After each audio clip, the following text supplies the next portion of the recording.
Você conhece a história macabra de Andrei Chikatilo?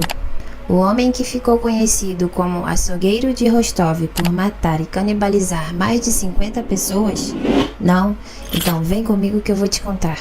Mas antes de tudo, gostaria de pedir que você deixasse seu like. E se não for inscrito, inscreva-se no canal para não perder nenhum vídeo.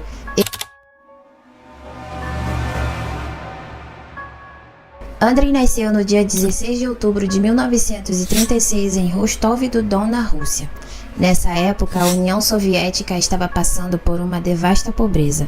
A fome e a miséria estavam levando para o túmulo milhares de pessoas do país.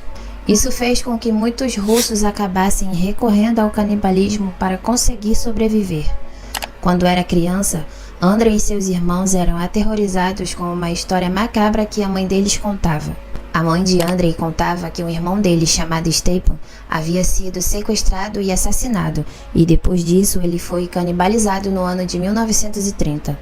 Andrei cresceu com a história aterrorizante que sua mãe contava na cabeça.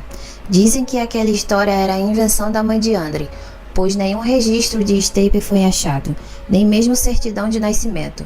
Então, por isso, muitos acreditam que a história seja mentira.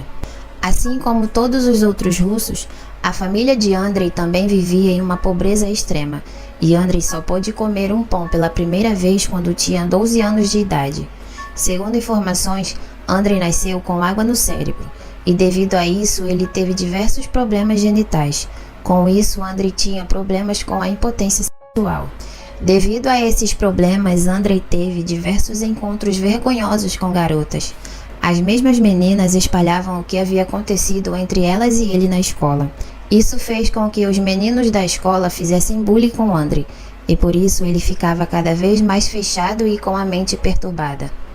Além disso, Andrei tornou-se alvo de brincadeiras de mau gosto dos alunos, que inicialmente o chamavam de ganso. Eles diziam isso devido ao seu pescoço comprido e estranha postura. Vendo que não se dava bem com as meninas, Andrei então decidiu se dedicar aos estudos e deixar os problemas da puberdade de lado.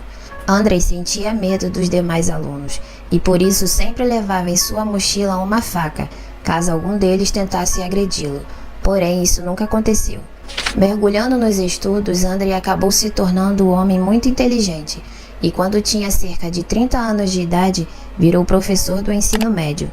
Como até então Andrei não tinha tido nenhuma experiência com garotas e após isso ele mergulhou nos estudos, Andrei ficou um bom tempo sem pensar no assunto. Porém, quando Andrei começou a ver jovens estudantes do ensino médio, não conseguiu se conter e a sua mente doentia começou a trabalhar. Foi nessa época que Andrei começou a ter desejos sádicos e bizarros e com isso ele acabou cometendo alguns assédios na escola. Andrei ficou durante um bom tempo mudando de escola, isso devido às acusações de alunas dizendo que foram assediadas por ele, porém ele nunca foi levado à justiça. Nesse meio tempo, em 1968, Andrei conseguiu se casar. No casamento ele teve 2 filhos que, segundo informações, o mesmo disse que foram indesejados. Ele passou por várias instituições até finalmente se estabilizar em uma instituição na cidade de Chat.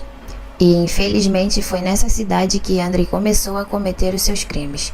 Só que ele deixou de olhar para suas alunas e passou a observar jovens que ele encontrava em pontos de ônibus. A primeira vítima de Andrei tinha apenas 9 anos de idade. Ao que parece, Andrei estava a caminho de sua casa no final de tarde, bem perto do anoitecer, quando viu uma jovem em um ponto de ônibus. A pobre jovem estava sozinha aguardando sua condução quando foi abordada por Andrei. Ele a arrastou para dentro da floresta, abusou dela sexualmente e mutilou seu corpo. Após isso, ele a abandonou ali mesmo. Andrei começou a trabalhar para o governo e viajava frequentemente para lugares distantes da cidade em que morava. Para chegar até esses lugares, Andrei sempre usava as mesmas conduções. Quando ele não ia de ônibus, ia de trem. Nessas idas e vindas na cidade, Andrei sempre se esbarrava com uma criança sozinha ou com uma prostituta esperando por clientes, e essas eram seus alvos.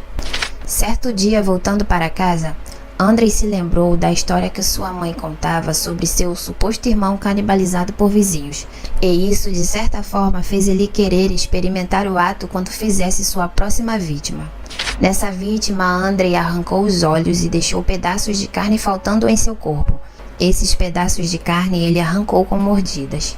Naquele momento ele havia experimentado, e pior, gostado da canibalização. E após isso ele passou a fazer o mesmo com as demais vítimas. Os assassinatos iam acontecendo e mais corpos iam aparecendo. Porém, as autoridades não queriam dar o braço a torcer e se negaram em acreditar na hipótese da existência de um SK. Eles rejeitavam essa ideia, mesmo vendo as semelhanças constantes nos crimes. Andrei operou durante 2 anos sem que ninguém ficasse na sua cola. Nesses 2 anos, ele matou cerca de 23 crianças e prostitutas. 23 corpos foram achados, e as autoridades se recusavam a investigar o que estavam na cara deles. Eles sabiam que um SK estava operando, porém ignoraram isso. A história consegue piorar quando novos investigadores tomaram a direção do caso. Certo dia, Andrei foi visto saindo do bosque próximo a um dos locais em que os investigadores haviam encontrado um dos corpos. A partir daí, Andrei foi interrogado. Uma amostra do seu DNA foi recolhida. Após isso, os investigadores fizeram uma comparação do DNA com o esperma que havia encontrado nas vítimas. E por mais incrível que possa parecer, o teste foi incompatível. Eu sei que isso é muito estranho. Eu fiquei muito chocada quando li sobre essa parte da história. Porém, isso realmente pode acontecer. É muito raro, mas acontece. Bom, e como já era de se esperar, Andrei saiu da delegacia se achando o cara. Ele ficou muito mais confiante para continuar fazendo suas vítimas e atrocidades.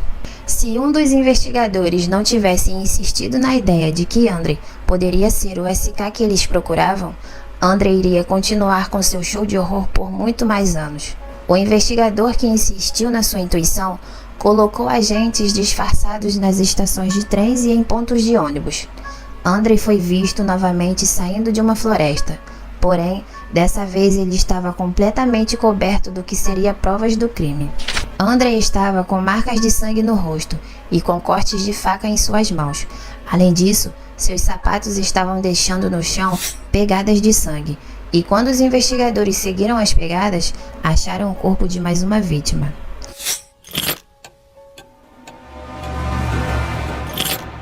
Foi no ano de 1990 que o SK, que estava matando dezenas de jovens e deixando moradores de Rostov em constante medo, finalmente foi preso. Andrei foi preso no dia 20 de novembro. No início, ele negou todas as acusações. Porém, depois de muitas conversas com psiquiatras, ele finalmente contou detalhadamente cada um de seus assassinatos. Andrei contou que levava suas vítimas para a floresta. Chegando lá, ele tirava as roupas delas, amarrava seus braços e pernas e depois as esfaqueava repetidamente. Parece que ele ficava com raiva de tentar estripá-las e não conseguir chegar ao ponto. Isso tudo devido à sua impotência.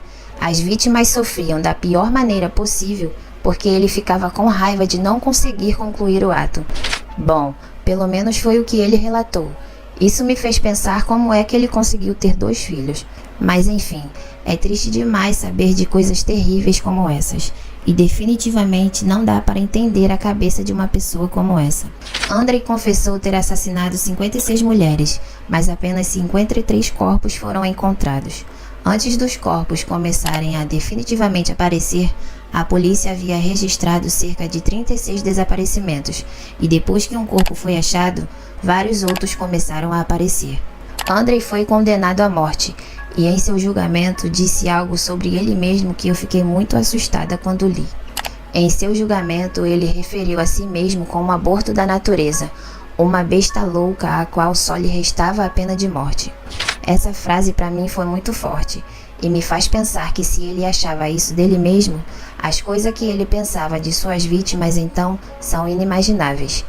Andrei morreu no dia 15 de fevereiro do ano de 1994.